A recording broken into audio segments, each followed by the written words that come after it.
বললেন না, জোহরের আগে 4 রাকাত পড়তে পারলেন না, গুনাহ হবে? খুব বড় পাপ হবে? জি না। আপনি সওয়াব থেকে বঞ্চিত হলেন, কোন কারণে জোহরের পরের 2 রাকাত আদায় করতে পারলেন না, আপনার কি বড় কোনো গুনাহ হবে? জি না। আপনি সওয়াব থেকে বঞ্চিত হলেন, এগুলাকে সুন্নত। কিন্তু কোন ফরজ কাজ নষ্ট করা যাবে না। যে কোনো অবস্থাতেই হোক আপনাকে সেই নামাজ আদায় করতে হবে। সাল্লে কায়েমান, দাঁড়িয়ে নামাজ পড়ো। ফাইল্লাম তাস্তাতে, যদি দাঁড়িয়ে পড়তে না পারো, ফাকাইদান, তাহলে বসে পড়ো। ফাইল্লাম তাস্তাতে, যদি বসে পড়তে না পারো, আলা জামবিন, তাহলে তুমি শুয়ে শুয়ে ইশারা করে করে নামাজ পড়বে। কারণ নামাজ ফরজ যেটা, সেটা কোনো অবস্থাতেই বাদ দেওয়া। আল্লাহ রাসূল তাই বললেন, ইন্নাল্লাহা ফারাদা আলাইকুমুল ফারাইদ ফালা তুদাইয়ুহা। ফরজ কোনো অবস্থাতেই নষ্ট হতে দেবে না। নামাজ সর্ব অবস্থাতেই আপনাকে পড়তে হবে। অসুস্থ মানুষের কোনো বাহানা চলবে না। অসুস্থ ছিলেন, অতএব তিনি নামাজ পড়তে পারেননি 1 মাস 2 মাস 3 মাস ধরে। এখন আমাদের হুজুররা বলবে কাফারা দিলেই সমস্ত সমস্যার সমাধান হয়ে যাবে। বাবা, পাওয়ার কত চিন্তা করেছেন? আল্লাহ রাব্বুল আলামিন এত পাওয়ার দিয়েছেন আমাদের মতো কিছু হুজুরদেরকে, যে আমরা নামাজের যে পড়েনি তারও সমস্যার সমাধান করে দিব। কাফারা দিলেই নাকি মাফ হয়ে যাবে, আর কোনো সমস্যা হবে না। হাগো হবে?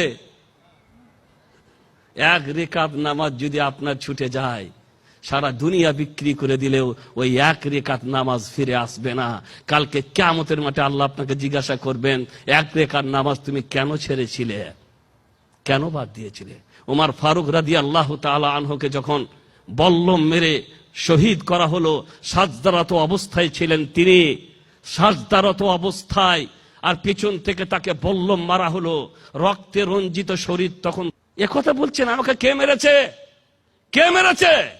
তিনি তো প্রেসিডেন্ট, তিনি তো খলিফা। কে মারলো আমাকে? ধরেছো? ওকে ধরেছো তোমরা? না, এটা জিজ্ঞাসা করছেন না। আচ্ছা বলো, নামাজটা পূরণ হয়েছিল গো? নামাজটা শেষ হয়েছিল? বললেন যে না, 1 রাকাত বাকি ছিল। তাড়াতাড়ি করে পানি দাও, আমাকে 1 রাকাত নামাজ এখন আদায় করতে হবে, তাড়াতাড়ি করে পানি দাও। কিন্তু নামাজ পড়ার সময় তার নেই। ওই অবস্থায় বলে 1 রাকাত নামাজ পড়ে যেতে হবে। কালকে কিয়ামতের মাঠে খলিফা উমরকে আল্লাহ জিজ্ঞাসা করতে পারেন, তুমি 1 রাকাত নামাজ কেন বাদ দিয়েছিলে? নামাজের কাফারা আছে। 1 রাকাত নামাজের জন্য পেরেশান। তাকে কে মেরেছে, কেন মেরেছে, কি হলো, এই নিয়ে তার চিন্তা নাই। চিন্তা হচ্ছে 1 রাকাত নামাজ সম্পর্কে। খাড়া করো, আমাকে তাড়াতাড়ি পানি দাও, আমি 1 রাকাত নামাজ পড়ে যেতে চাই, যাতে করে কালকে কিয়ামতের মাঠে যেন এই 1 রাকাত নামাজ সম্পর্কে জিজ্ঞাসিত না হতে হয়। এটার নাম নামাজ। কাফারা দিলে নামাজ শোধ হবে না, কখনোই না। তাই আল্লাহ রাসূল সাল্লাল্লাহু আলাইহি সাল্লাম আল্লাহর মাধ্যমে বিকল্প ব্যবস্থা দিয়ে গেছেন। পানি নাই, তায়াম্মুম করবে, ঠিক কি না? পানি নাই, তায়াম্মুম করবে। দাঁড়াতে পারবে না, বসে পড়বে। বসে পারছো না, শুয়ে শুয়ে পড়ো। যতক্ষণ পর্যন্ত মানুষের বিবেক বুদ্ধি কাজ করবে, ততক্ষণ পর্যন্ত তাকে নামাজ পড়তেই হবে।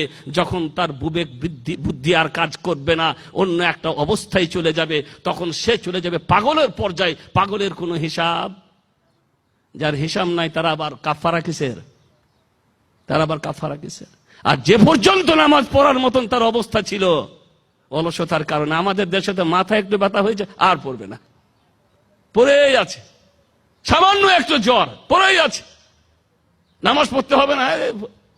মানে নামাজটা তো এমন একটা জিনিস মনে করে নাই যে পারলে পড়বো, না পারলে জি না। নামাজ পারা আর অপারা শক্তি সামর্থ্যের ওপরে নয়, নামাজ আপনাকে পড়তেই হবে। যেভাবে আল্লাহ রাব্বুল আলামিন নামাজ পড়ার ব্যবস্থা দিয়েছেন, ইন্নাল্লাহা ফারাদা আলাইকুম ফারাইদ ফালা তুদাইয়ুহা। আল্লাহ তাআলা তোমাদের জন্য কিছু ফরজ কাজ ফরজ করেছেন, সেগুলোকে নষ্ট হতে দিও না।